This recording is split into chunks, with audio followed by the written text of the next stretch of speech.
Not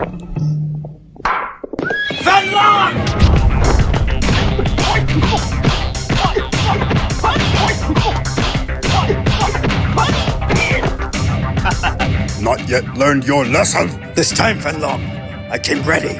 Ready to lose again?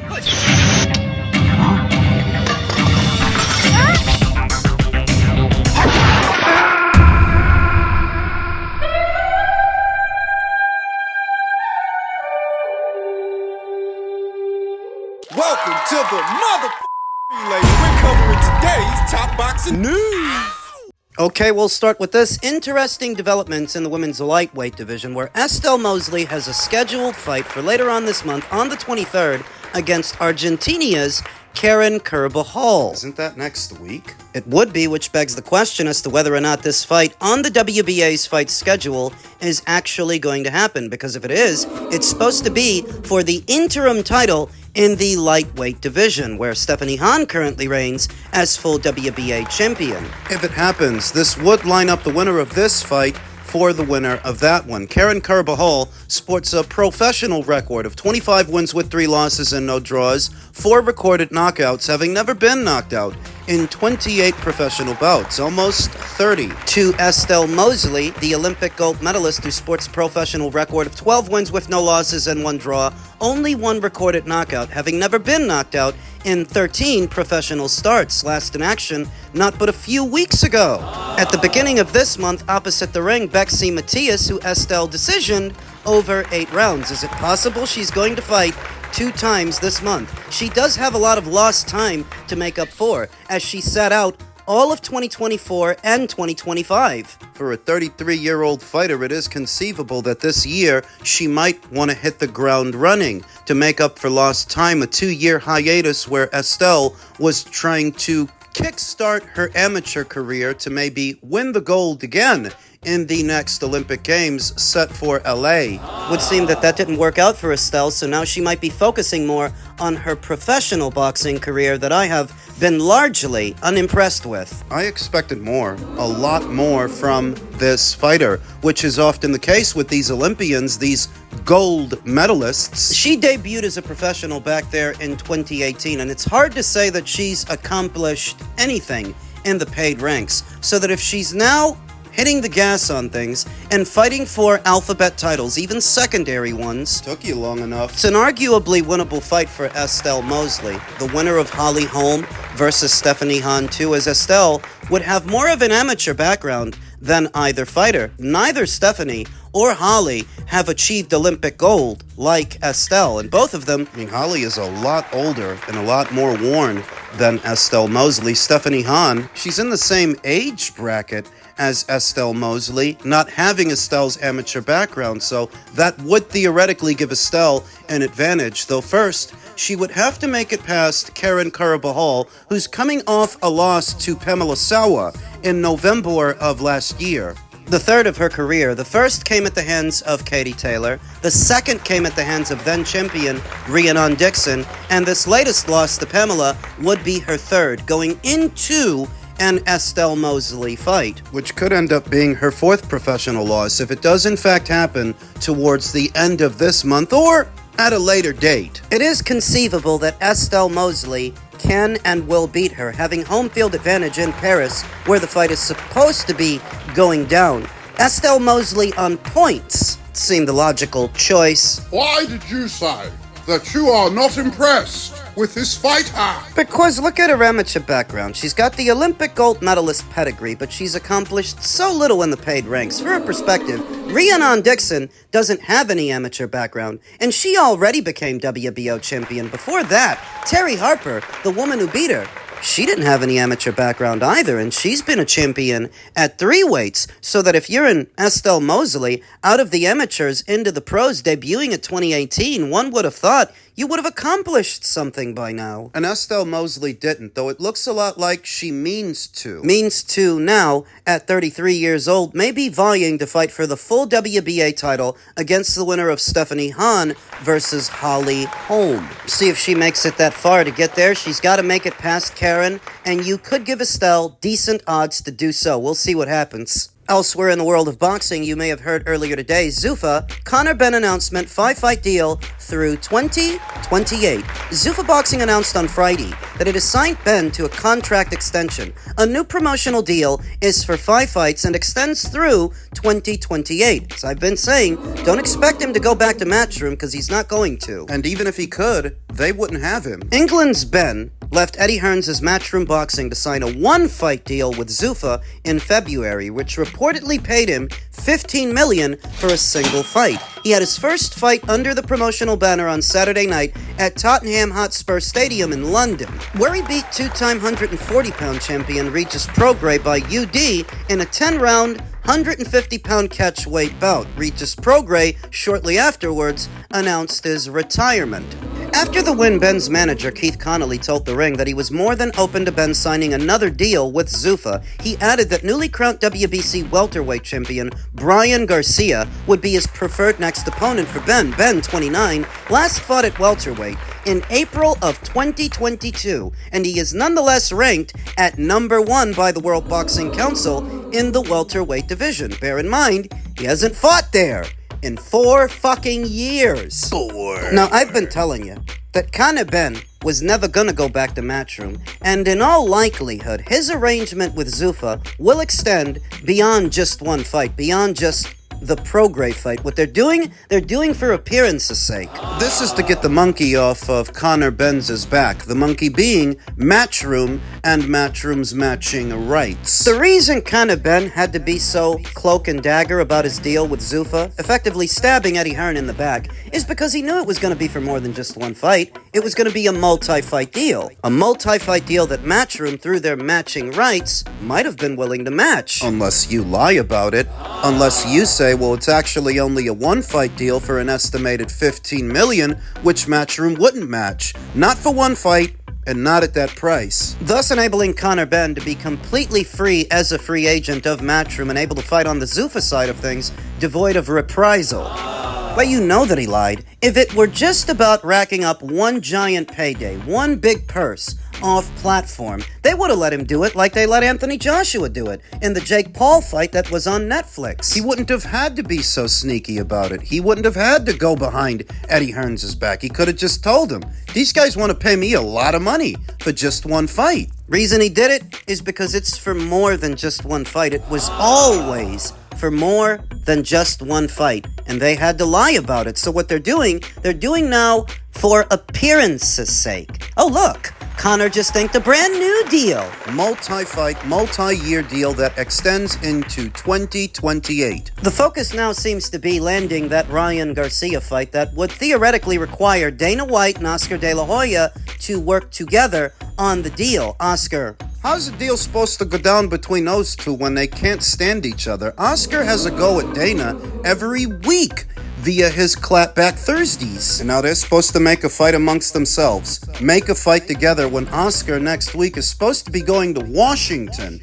to testify against the Muhammad Ali Revival Act and the formation of UBOs like Zuffa. and these are 2 guys supposed to make a fight? The reason it still might, in spite of all the bad blood, is because Oscar De La Hoya, if he's smart, you'll let them use Ryan, as Ryan stands a very good chance of beating Conor Benn. The further down Conor Benn goes now, the more depleted he will be on the night, making it very easy for Ryan to knock him out. If Oscar is smart, he'll set his asking price for them to use his fighter that he still has under contract. Go ahead and let it happen. Let Ryan fight and make them pay through the nose. Make them pay Ryan an obscene amount of money so that you get your cut at no expense to you, since you're not the one promoting the show. They are. You make pure profit. You get your piece of the action without having to come out of pocket. And what better way to stick it to Dana White than to have one of your boys beat one of his? Look at what it's costing Dana. Look at what it's costing Zuffa. Turkey, whoever's kicking out the cash for Conor Benn, look at what it's costing them to have him over there so that you can ruin it all in one fell swoop by having your boy fight his. You want to use my guy? Go ahead. Good luck. It's a smart way for Oscar De La Hoya to kill 2 birds with 1 stone. Turn over a profit and stick it to Dana White. If Oscar is smart, he'll let it happen. Problem is, Oscar ain't that smart. He ain't that bright. Who is Conor Benn?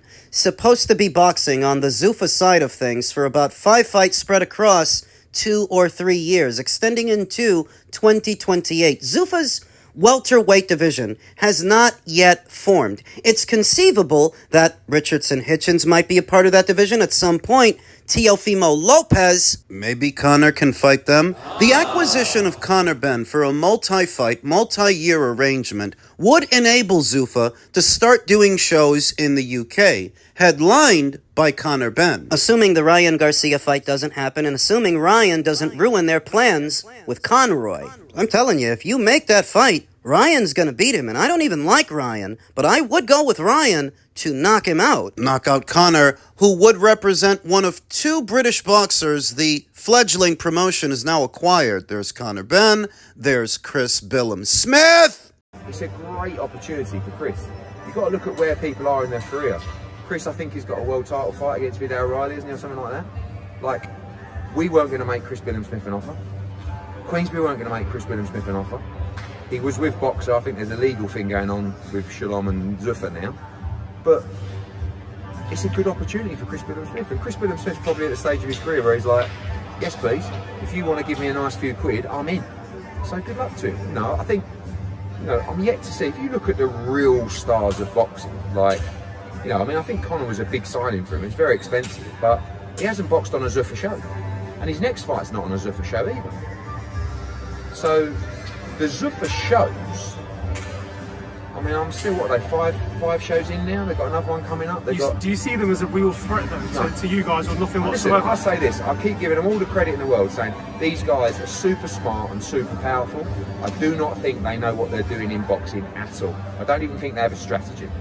I think they're going out, seeing who they can get, and then review it in 12 months and go from there. It's hard to argue against the point that Eddie Hearn is making. What it's costing you to acquire these fighters, some of which 2 things can be true at the same time. A fighter like Chris Smith, for example, may seem like a castaway to a Matchroom and a have-not to a Queensberry, whereas on Zuffa, that's actually a pretty good signing. You guys can use him, even if Matchroom and Queensberry weren't going to, and he's already been there and done that with Boxer. On Zuffa, he can make himself useful and enable them to start doing shows in the United Kingdom. Now, that doesn't make them competition for Matchroom or Queensberry. It doesn't, because you acquired Chris Smith, who the major promoters have no use for, and because you're overpaying Conor. You haven't caught up to Matchroom by doing any of that. You haven't caught up to Queensberry. There is still more work needs doing. 2 things can be true at the same time. Those are good signings for Zuffa.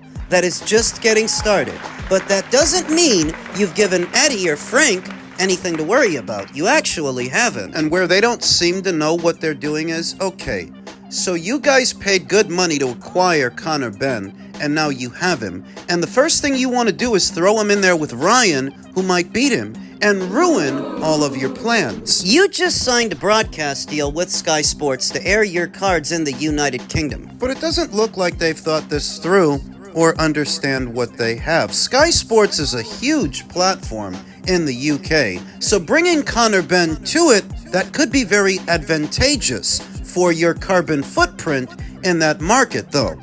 If the first thing you do upon this new deal is put him in there with Ryan, he's gonna lose. If he loses, then what? Then what else do you have to bring to the Sky Sports platform? What else do you have to offer those UK boxing fans? Chris Smith? Chris is a good kid, but Jayo Pataya beats him. Hell, Ryan Rozicki might beat him. Meanwhile, these are good names for Zuffa to pick up.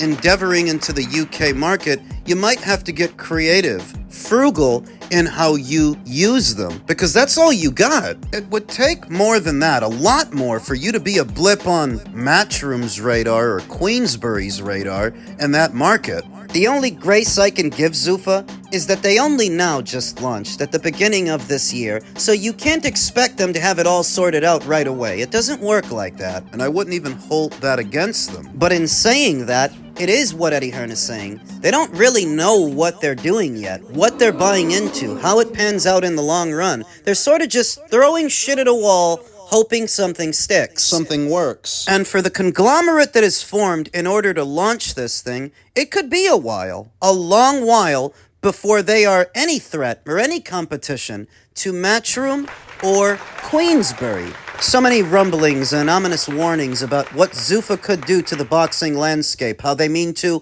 monopolize the sport of boxing. I've been telling you that's just sensationalism. It's just people exaggerating for dramatic effect. Zuffa's got a lot of money, but not a lot of know-how, and not knowing what to do with all that money and how to best use it, That's what's going to cost them. there are some very smart and well-to-do individuals behind Zuffa, but I've always maintained this is still boxing. You're still trying to sell the same product that Eddie Hearn is selling, Frank Warren, Bob Arum, and Oscar De La Hoya, and I don't think you know how to sell that product better than they do, no matter who's behind Zuffa. No matter what the size of your war chest, you don't know more about selling boxing than they do. In the end, it's all going to boil down to know-how. How many times have you heard me say that? Zuffa can achieve some modicum of success, but even in doing so, that doesn't make them a threat to Matchroom. That doesn't make them a threat to Queensberry. All the ominous warnings about them running everybody out of business from the very beginning, I've said. Stop exaggerating. Look, man, I've been watching Conor Benn for some time now. I've always been very critical of Conor Benn, because I didn't see what everybody else saw. And it makes perfect sense because Conor Benn has only had 22 amateur fights. The dude started boxing late. He's the son of a legend, but he started boxing late. He is literally like the testament of a living trust. Oh yeah, the testament, because I'm telling y'all, if dad wasn't involved, if dad didn't pay the way, he wouldn't be where he is right now. He wouldn't be. Seriously. 22 amateur fights, with the amount of fights that he have now in the professionals. I think he's been started boxing around 16, 17, turned professional around 19. He was 20-2 with 2 losses, 20 wins, 2 losses as an amateur. It's 48 fights altogether in his entire career, amateur and pro. So when we talking about, how trash he is and sorry he is, it's because, he's considered to be elite. You can look him up on BoxRec. He got 5 stars next to his damn name. Like he's done something, and he ain't done shit. Nobody who knows anything about this sport would watch Conor Benn labor and languish with today's Regis Prograis and thought to themselves, this is a $15 million fighter. This is a guy who can become a champion. Now, Ryan Garcia says that his next fight will be in August against Conor Benn in Las Vegas. Said that a few days ago. It'll be in August. We're gonna have it in Vegas. His name is Conor Benn. Conor is about to get blasted. So soon after arriving at Zuffa, their star fighter, Their golden goose might get his goose cooked.